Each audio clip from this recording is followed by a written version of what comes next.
Hello, friends. Good morning, our friends, our viewers from America, and good evening to our viewers from India and other parts of the world. Welcome to this maiden edition of Unleashing the Potential of Anuga Select India webinar series.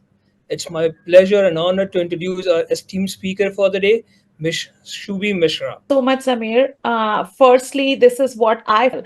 But whatever we are able to summarize in a short duration of about 15-20 minutes, I've tried to sum that up. And that is just to kind of give audience an impression on how India market is looking like right now. When I talk about India's story, then I just don't want to talk in air. I want to give you guys some robust number to look at.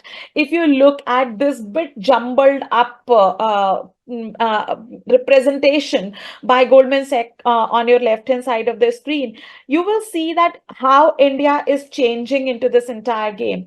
In the year 1980, India was amongst the top 15 countries. But when we are looking at 2022, India is the number five economy in the world.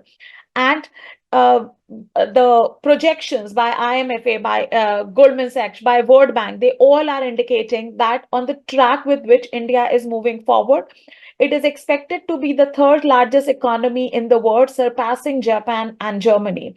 Currently, according to IMF, India's GDP is projected at about 6.3%, which is double than the world average of about 2.9%. It is expected to even cross its own benchmark numbers. And when we talk about foreign portfolio investments or foreign direct investments, they too are increasing by leap and bound in India.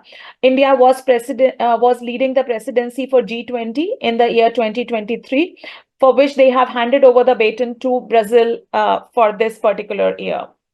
Why am I running you through these numbers is just to give you an impression that when we are looking at India on Discovery Channel, remember this is the reality which we have to be aware of, because these numbers are a reflection of India's purchasing power. These reflections are reflective. These numbers are reflective of how our service industry is going, how our manufacturing industry is going, and how the Indian consumers are getting more and more aware of global trends, and their purchasing power is then translating into their purchase behavior. When we talk about the American companies, the biggest advantage which they have is that in the goods originating from countries like US are perceived as that of high value and high quality.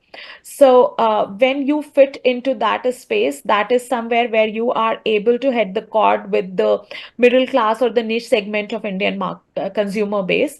Number of times we also see that the Indian consumers who have traveled, for example, say I have traveled to the US, and when I come back, I bring back those memories in my black box.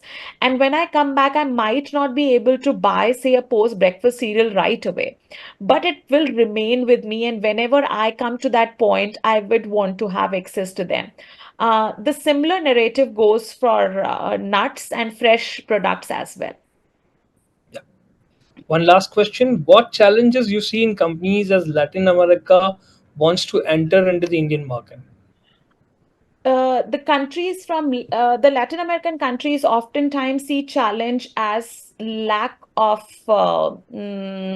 direct flight connectivities. That is a big challenge for Latin American suppliers. But that so that brings us back to the point that whenever you are able to, so it is very difficult for you to have Indian buyers travel from India to your countries. So rather bring the product to them, bring the product. In front of them and ask them, tell them, educate them. Language is also a big barrier for a lot of Latin American countries, but that also we are seeing a good shift in terms of a lot of people now have interpreters who help them. Many Yes. people are able to speak English themselves. So, and Indian buyers also have understanding of the language. So those barriers are breaking down. Latin American country like Chile have great advantage of having a preferential trade agreement with India. And they have built up their story like underdogs in country. So they definitely have those advantages, and they should capitalize more on those while trying to make presence in India market, and especially with shifts happening in global trade outlook, with less opportunities coming up from the European markets because of the geopolitical situations. India is a market they should be looking more aggressively at. Great. Thanks, Shubhi. I think this brings to the end of questions that has been asked by our audience. And I really wanted to thank you once again for sharing your insights on the Indian market. And I'm really sure our audience would have had a decent understanding of how India works, and what should they consider before they want to really enter the Indian market on this. We look forward to have your presence at Anuga Select India in August, and we will keep continuing this web series where we'll be bringing a lot of trends that are happening in India, and be watchful about this web series on this. Thank you very much. Thanks, Shubhi. Thank you so much, Samir. Good luck, everyone. Thank you.